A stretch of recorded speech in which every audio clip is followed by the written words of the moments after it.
RMC, Radio Brunet, 3 minutes de gloire.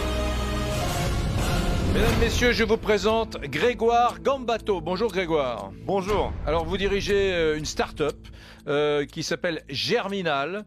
Et alors vous êtes spécialisé dans le growth hacking. Alors growth comme ça pousse en anglais. C'est ça. Et hacking, vous êtes un hacker ? C'est ça. Alors, hacker, on n'est pas des pirates informatiques au sens propre du terme. En fait, hacker, dans la traduction française de growth hacking, ça voudrait plutôt dire bidouilleur. Ouais. C'est-à-dire quelqu'un qui va chercher un moyen détourné. Ouais. Là où tout le monde passe par l'autoroute, nous on cherche les petits chemins en forêt. Et comme c'est pas bouchonné, ça va plus vite. Alors vous êtes une bande d'une dizaine de types atypiques. J'avais envie de dire cinglés, mais j'avais peur que vous le preniez mal. Mais en tout cas, une dizaine de mecs qui est pas du tout habituel dans le monde de l'entreprise et de l'informatique. Il y a qui chez vous ?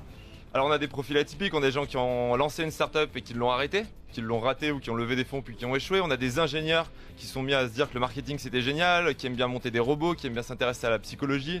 On a des gens qui ont fait du marketing et qui se sont dit qu'en fait apprendre à coder c'était complètement fou. On a vraiment des profils complètement différents, des gens qui ont envie d'apprendre et qui sont un peu multidisciplinaires. Ouais. Alors vous n'êtes pas des hackers au sens où vous êtes resté toujours du bon côté de la ligne rouge, on va dire, mais certains d'entre vous sont allés déjà dans les ténèbres, dans la dark side de l'internet. Alors certains, je ne les nommerai pas, mais dans l'entreprise à leur début sont allés complètement du côté dark side. Ça faisait des choses complètement illégales, ils reconstituaient des adresses email personnelles pour envoyer des dizaines de milliers d'emails à des personnes pour leur vendre des produits. Mais tout ça c'était le début, on s'est rendu compte, ceux qui étaient là se sont rendu compte que c'était pas le plus efficace, ils ont arrêté, ils se sont reconvertis.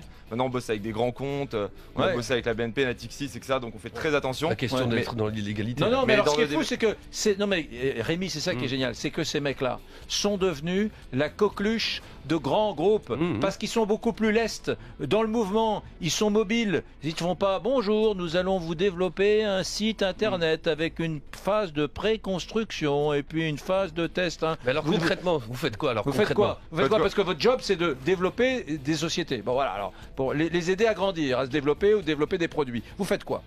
Concrètement, ce qu'on fait, c'est que je vous dis, on génère de la croissance avec des moyens non conventionnels. Donc ce qu'on va prendre, c'est d'abord, on va essayer dans un premier temps d'augmenter l'acquisition client. Ouais. Donc c'est-à-dire, on va prendre l'entreprise, on va dire comment est-ce que vous pouvez avoir plus de clients. Et là, on va utiliser plein de moyens. Le but, c'est qu'on a deux types de techniques. D'abord, on a une organisation qui est non conventionnelle et des techniques qui sont non conventionnelles. Juste pour revenir très rapidement sur l'organisation, nous ce qu'on fait c'est qu'on travaille pas du tout en mode projet. Vous venez pas nous voir en disant voilà j'ai un cahier des charges sur 6 mois, ce serait bien de faire ça, puis ça, on va faire une réunion de projet tous les mois, etc. C'est très lourd, ça va coûter 100 000 euros. Non, on dit nous on se voit toutes les semaines et chaque semaine on mène un test sur un canal d'acquisition. Une semaine on va faire un test sur Facebook, une semaine on va faire un test sur Google, une semaine on va faire un test par email. Et nous, quand une entreprise vient nous voir, elle nous dit mais Facebook c'est pas pour moi. Je pense que je peux pas avoir de nouveaux clients par Facebook. On dit ok, et ben nous on a un process en interne et dans 3 jours, je peux vous dire si oui ou non Facebook ça peut vous permettre d'acquérir des clients. Ouais, vous faites des petits tests commando quoi. Voilà, on fait des tests commando très rapidement avec un process et en fait on a énormément documenté ça, on a industrialisé ça, ce qui nous permet de savoir, dès qu'on voit des métriques, on arrive à savoir si oui ou non ça va être intéressant ou pas. On a cette expertise. Ouais, alors bon, je suis responsable de la communication d'un groupe, qui vend de la peinture par exemple. Je fais un congrès au Palais des Congrès. Voilà, je veux réunir un maximum de patrons de PME spécialisés dans la peinture. Comment faire pour intéresser les gens, etc. Donc vous allez trouver des moyens détournés. C'est ce qu'on a dit sur les techniques non conventionnelles, tout en restant totalement dans l'égalité, en respectant les données utilisateurs. Ce qu'on va pouvoir faire, c'est par exemple 2 choses. On va prendre le compte LinkedIn du chef d'entreprise. On va voir toutes les personnes qui sont susceptibles d'aller à ce salon, qui sont déjà en contact avec lui, qui ont accepté d'être en contact. Et on va mettre en place un robot qui va envoyer automatiquement des messages très personnalisés à ces personnes pour dire demain je serai au salon. Au lieu d'en envoyer 150, on le fait avec un robot.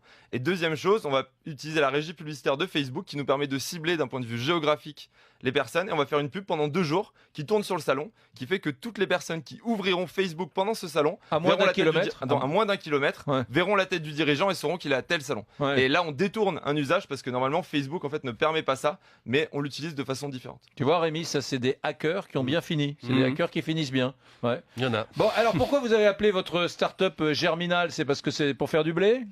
Totalement. Non, pas du tout. Germinal en fait à la toute base c'est le mois de mai dans le calendrier révolutionnaire. Ouais, C'est-à-dire c'est- c'est le mois de la croissance et c'est révolutionnaire, c'est ce côté non conventionnel. Et D'accord. d'ailleurs, petite blague, notre site est germinal.io, Indian Ocean. C'est-à-dire c'est notre petit côté très français et le .io c'est notre petit côté international. Ça International. me fait beaucoup rire. Bon, Grégoire Gambato, super. Vous étiez 3 il y a quelques jours, vous êtes 9 maintenant, vous serez 40 dans 2 mois. Ouais. Peut-être pas 40 dans 2 mois. Aujourd'hui, on recrute entre 1 et 2 personnes par mois. Ouais. On est complètement autofinancé. C'est nos clients qui nous financent parce qu'ils sont contents de ce qu'on fait. Ils nous payent, ils renouvellent les contrats sur 6 mois, sur 1 an. Donc on espère bien que ça va continuer et qu'on va pouvoir changer la façon dont les entreprises font de la croissance. Parce que être conventionnel, c'est bien, mais être non conventionnel dans les règles, c'est mieux. Bon vent à votre start-up non conventionnelle, Germinal. Les gens qui veulent aller plus loin, se renseigner, voir, se documenter, ils vont sur votre site internet. Sur notre site internet, c'est germinal.io comme Indian Ocean. Ou alors ils m'écrivent à grégoire@germinal.io. Merci Grégoire Gambato.